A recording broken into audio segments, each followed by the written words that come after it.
Today's topic is while loop.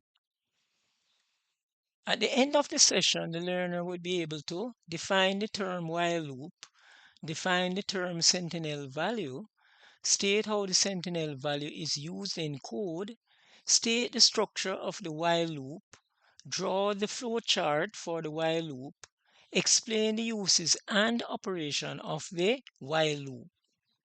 So we're looking at control structures. And the control structures that we're looking on today is the iteration, which is also called loops. And in today's video, we'll be looking at the while loop. Iteration is a process of repeating a computer programming procedure applied to a result of a prior application. The while loop. The while loop repeats a set of instructions or actions while the condition is true. The loop continues until a sentinel value is entered by the user, an input device, or another software program. The iteration is unbounded. A sentinel value is a special value that is used in programming to end a loop. And in today's video, we are speaking about the while loop. Let's look at the structure for the while loop. So we have while, the logical test. We're going to check the logical test, and then the action will be executed, or the statement will be executed if the logical test is true. So while logical test, do the statement or the action if the logical test is true, and then we have end while. The words while, do, and end while will be reserved words in the programming language. Here's a flow chart of the while loop. So here we have the start. Here we have the decision making symbol. So while the test, which we're going to test the condition here now, which is a test. If it is true, we'll do the action, and then we'll come up again and we'll test again if it is true, and we'll continue until the test is false, right? So right now I'm going through, and the test in this example is true.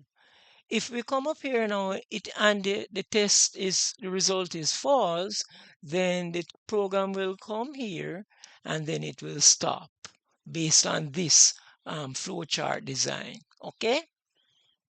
Here we have the while loop flowchart.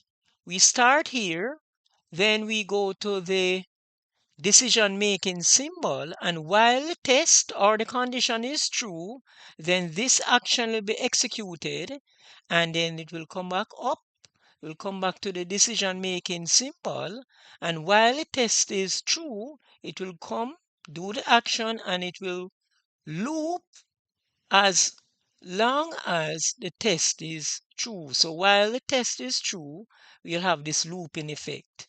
So if here it comes now, here to the decision making symbol again, and the test is false, then here we will come on this side of the branch, and then we'll come here, and then we'll stop. And this is the looping effect of the while loop, or the while loop. So we're explaining the structure of the while loop now. So here we are while the logical test. If we're going to check the logical test if it is true, and then we'll do the actions or perform the statements if the logical test is true, and then we end while. Please note, when you're using the while loop, if the test is true, which is this logical test up here, the loop will continue. If the test is false, the loop will stop.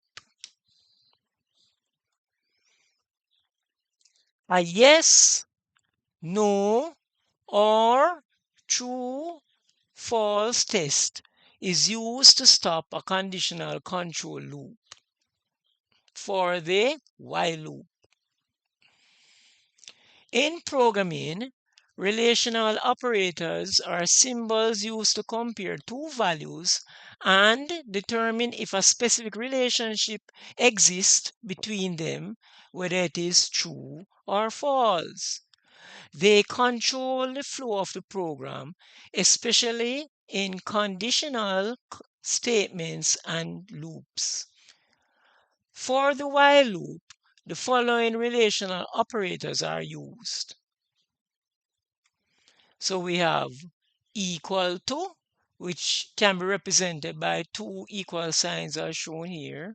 Another way to represent equal to is a single equal sign here, and not equal to. So there are two ways to represent the not equal to, the greater than and less than symbol, and this symbol here, exclamation mark and the equal sign. Okay? So you can use any one of them. So equal to, you can either use the two equal signs or one. And for the not equal to, you can use the greater than and less than symbol or the exclamation mark and the equal sign. All right, let's look at the sentinel value. The sentinel value must be represented by a variable. Using a variable will allow the program to accept input from the user. Then the program will check if the value entered is to be used for processing or if it is a sentinel value. The sentinel value must be able to be changed, otherwise the loop will never terminate. The variable that is used to accept the sentinel value can also be used to accept input values. So in today's session, we looked at the following: the definition of the while loop, the definition of the sentinel value, the structure for the while loop, the flow chart for the while loop, and we explained the uses and operations of the while loop. In today's video, we looked at the control structure called iteration, and we looked at the while loop. The while loop repeats a set of instructions while the condition is true, and we use a sentinel value to determine when the loop will end. Thanks for watching. Bye. In the next video, we'll be looking at web design and development. Thanks for watching the video, and don't forget to subscribe, hit the notification bell, like, comment, and share.